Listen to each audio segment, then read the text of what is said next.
Hello everyone, we're here on Fig, and right now it's a Psychonauts 2 campaign. I wanted to try something out. I don't know if this is going to work, and so maybe this video is going to turn into a whole bunch of nothing and I'll never release it. But if you're watching it right now, then there probably is a point to be made. Anyways, I'm looking right here at the investments bar, and it shows, of course, 1.35 million, and this is on December 13th. And so let's just go ahead and refresh this. It's probably not going to change. I mean, it's right here in the middle of the campaign, so there's not a lot of change in the numbers. But let's just double check. Yeah, 1.35 million. And, you know what, let's just refresh again for shits and giggles. But, anyways, I wanted to try something out about the investments. I wanted to see if something works like I think it will. Anyways, yeah, same figures and everything. So, let's look into investing in Fig. And no, I didn't get a lobotomy, but let's try something out. So, because if so, it's going to tie into my first video. Anyways, let's go ahead and look at reserving our shares. Because I'm not an accredited investor, I'm not a millionaire, of course. Even though I am a very sophisticated gent, I am not a millionaire. So how much money should we give him? How about 2,000? And we're here in United States. Yes, I'm over 18. Submit. Let's see something. Congratulations, you early adopter. You are the 953rd person to reserve your investments in Psychonauts 2. And so again, I just invested. I didn't buy anything yet, but let's see. Let's just go view reward bundles, but let's refresh this right here. Let's see if this worked. I don't know, maybe it'll take a few minutes to work, if it works at all. But let's see.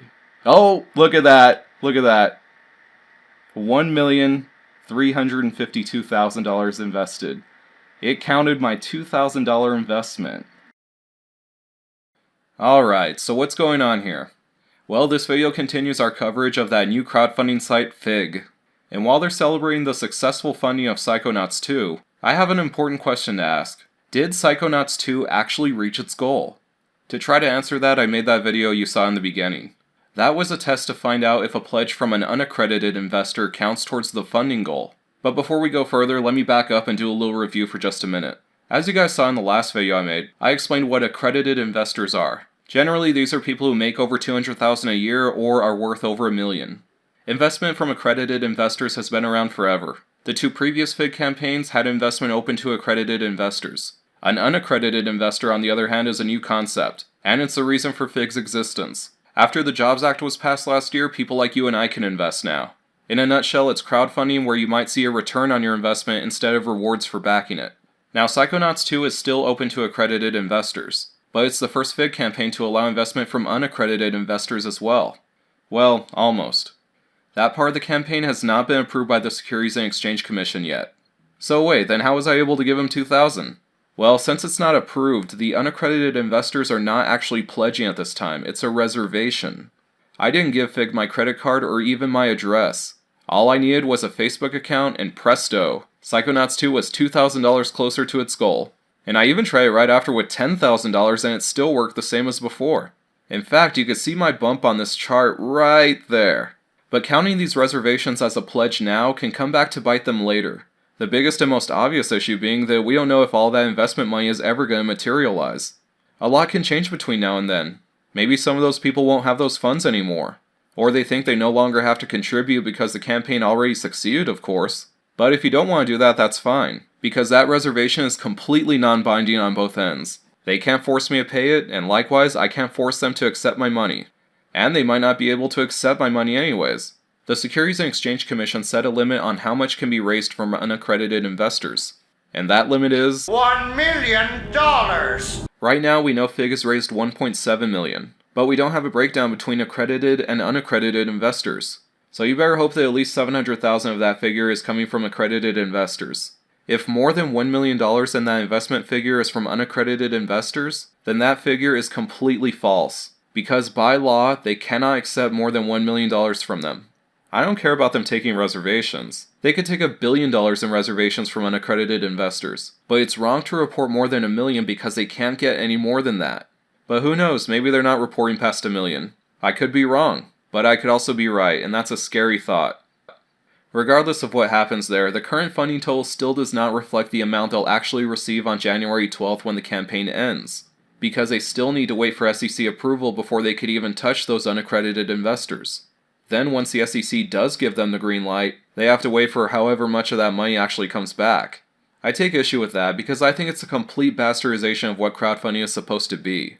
On Kickstarter, once the campaign ends, the money stops being yours and it transfers to them. And we generally have a good idea of what they walked away with minus some fees. But with this Fig campaign, we don't have that.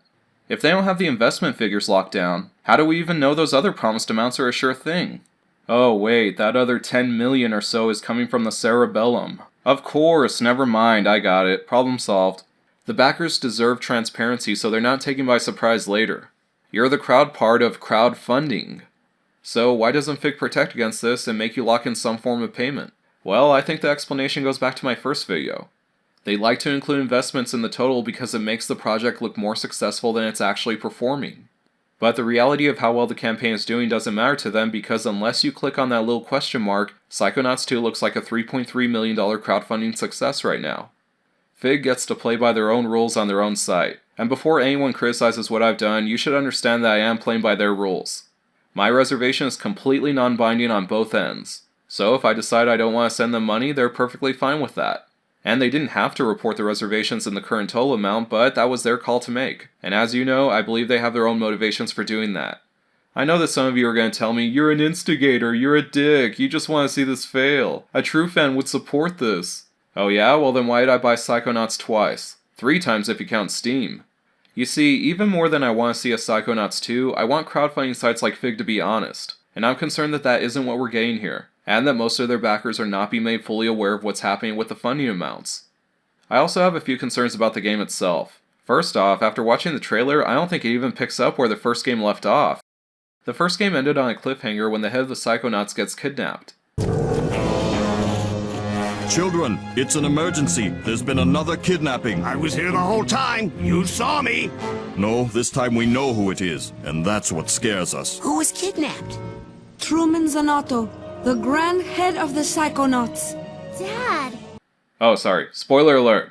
But the announcement trailer said there's several hostages. General, we've located the base where they're holding the hostages, sir. Excellent.